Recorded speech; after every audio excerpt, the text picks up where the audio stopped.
এই যে দেখুন, বাবা রে বাবা, বিশাল কারেন্ট হয়ে আছে।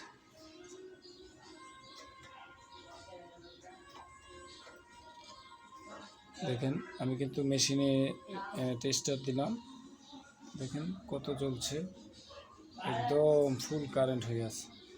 দেখুন, আমি মেশিনের যে কোনো প্রান্তে দেব, সেই প্রান্তে কিন্তু কারেন্ট হয়ে আছে। এই যে দেখেন বন্ধুরা, দেখেছেন আমি পুরো সেটটিতে দেখালাম কারেন্ট হয়ে আছে।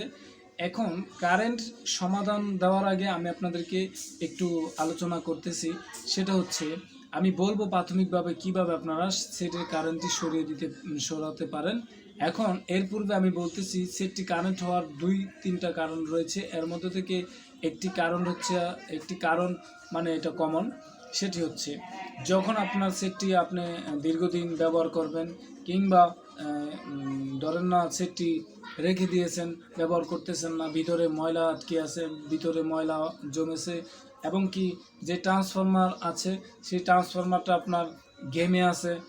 এটির সমাধান হচ্ছে, আপনি সেটটি টোটাল খুলবেন, ব্যাক কভার খুলে পরে আপনি সেটটিকে প্রচুর রোদ্রে দিবেন।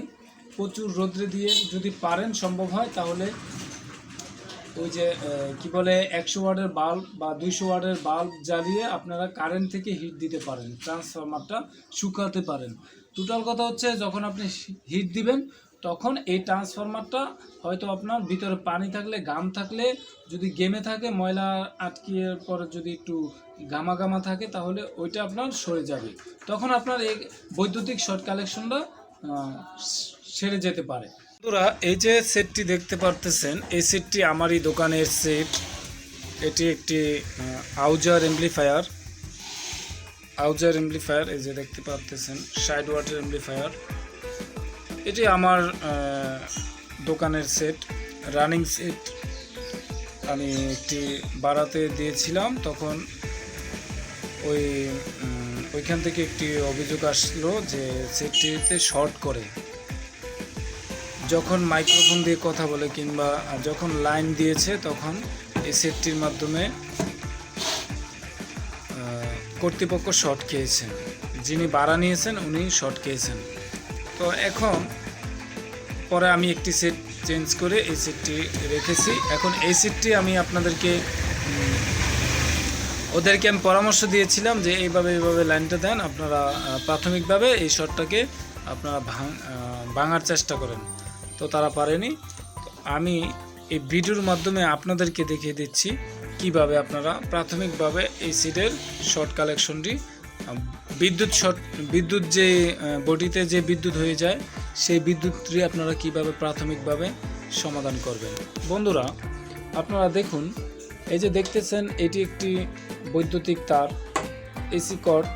মেশিনের পিছন যে এসি কর্ড থাকে, সেই এসি কর্ড এটা। এই যে দেখুন, এটা হচ্ছে মেশিনের পিছনের এসি কর্ড। এই এসি কর্ডটি আপনারা, এই যে দেখেন, আমি এখন কারেন্টে দিচ্ছি।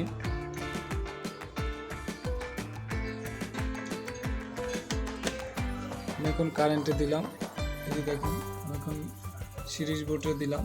সিরিজ বোর্ডে দেওয়ার পরে এই যে দেখুন, আমি এখন এটা সিরিজ বোর্ডে দিলাম।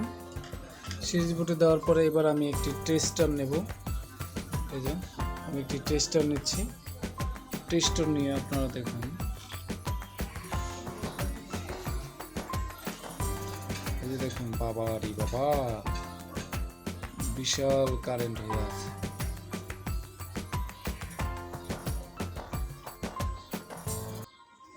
দেখেন, আমি কিন্তু মেশিনে টেস্টার দিলাম, দেখেন কত জ্বলছে, একদম ফুল কারেন্ট হয়ে আছে। দেখুন, আমি মেশিনের যে কোনো প্রান্তে দেব, সেই প্রান্তে কিন্তু কারেন্ট হয়ে আছে। এই যে দেখেন, দেখছেন? এই যে দেখেন,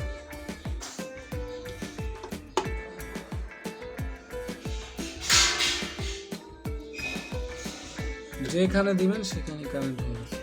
এই যে দেখেন, আমি তো একটা আর্থিং যে বডি, এই যে আর্থিংয়ে দিলাম।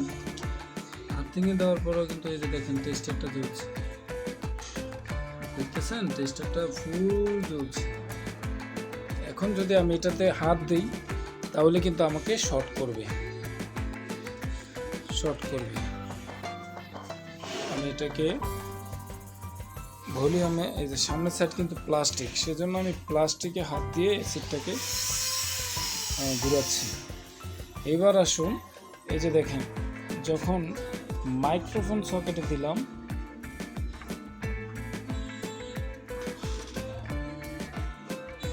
এই যে দেখেন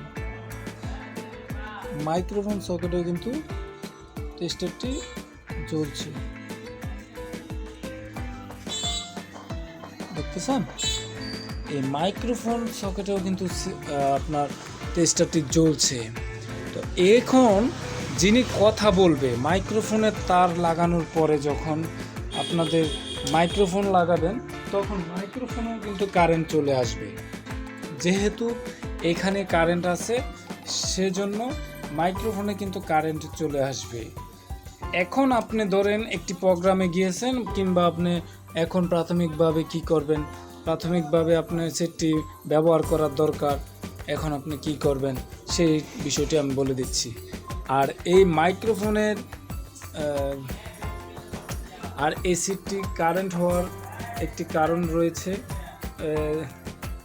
আর এই সেটটি কারেন্ট হওয়ার বহু কারণ রয়েছে। এর মধ্যে থেকে দুইটি কারণ হচ্ছে কমন, যে কারণে কারেন্ট হয় সেটি আগে বলে নেই।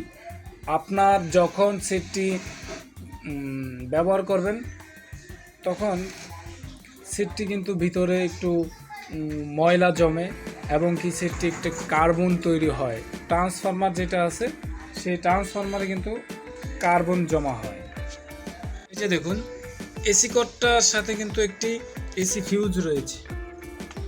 এই যে দেখুন, একটি ফিউজ রয়েছে এই এসি কর্ডের সাথে, কিন্তু এই যে দেখুন একটি ফিউজ রয়েছে।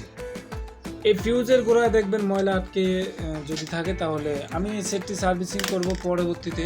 আমি ভিডিওটি শর্ট করার জন্য আমি আপনাদেরকে লম্বা না করে মুখে বলে দিচ্ছি এবং দেখিয়ে দিচ্ছি। এবং যদি এসি তার আপনার ট্রান্সফরমারের যে কারেন্টের তারগুলো জয়েন্ট হয়েছে, সেই তারগুলো দেখবেন কোনো বডিতে স্পর্শ আছে কিনা। যদি বডিতে লেগে থাকে, তাহলে আপনার এই শর্ট কালেকশনটা হবে। তো এবারে আসুন, প্রাথমিকভাবে কিভাবে আপনারা তাৎক্ষণিক এই সেটটার শর্ট কালেকশন দূর করবেন, আমি সেটা বলে দিচ্ছি। এবার আসুন, আমি আপনাদেরকে দেখাচ্ছি। দেখুন, আমি যখন এসি তারটা এখানে ব্যবহার করেছি, তখন কিন্তু আমার এখানে এই সেটের মধ্যে লাইনটা আসছে। আসার পরে আমি যখন টেস্টার দিলাম, দেখুন টেস্টার কিন্তু বৈদ্যুতিক লাইনে কারেন্ট, বডিতে কারেন্ট আছে। এখন এটা আপনি প্রাথমিকভাবে কিভাবে করবেন, ধরেন আপনি দুইটা সেট ব্যবহার করতেছেন, একটা সেটে কারেন্ট আসতেছে, আরেকটা সেটে কারেন্ট আসতেছে না। এখন আসুন, আপনারা যে সিটটার কারেন্ট আসতেছে, সেই সিটের যে এসি তারটা রয়েছে, এই যে এসি তারটা, এই এসি তারটাকে আপনারা একটু কাজ করবেন। এই এসি তারটাকে আপনারা মাল্টি থেকে খুলবেন। আমি কিন্তু মাল্টি থেকে খুলে নিয়েছি। এবার এই তারটাকে কি করবেন, এই তারটাকে আপনারা এইভাবে ছিল, আপনারা এই তারটাকে ঘুরিয়ে এইভাবে দিবেন। ঠিক আছে, এইবার আসুন আমরা দেখি। কোনো প্রকার কারেন্ট এখন নেই। অর্থাৎ আপনারা যে বিষয়টা নিয়ে আমি আজকে আপনাদেরকে সহযোগিতা করার জন্য ভিডিওটি বানিয়েছি, সেই ভিডিওটি মনোযোগের সাথে হয়তো দেখেছেন। আমি বলি, আপনারা মনোযোগের সাথে ভিডিও দেখে পরামর্শ অনুযায়ী যদি চেষ্টা করেন, তাহলে অবশ্যই আপনাদের সমস্যার সমাধান হবে।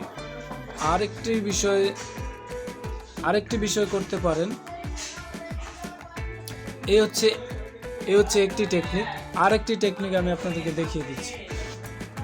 এই যে আর্থিংটা দেখতেছেন, এই আর্থিংটা আপনারা কি করবেন, এই আর্থিংয়ের সাথে একটি তার ব্যবহার করবেন, একটি সিগন্যাল তার ব্যবহার করবেন। এরকম একটি সিগন্যাল তার ব্যবহার করে আপনারা এই মাটিতে একটি রড দিয়ে আর্থিং দিয়ে দিতে পারেন, তাহলে এই সমস্যাটা সমাধান হয়ে যাবে।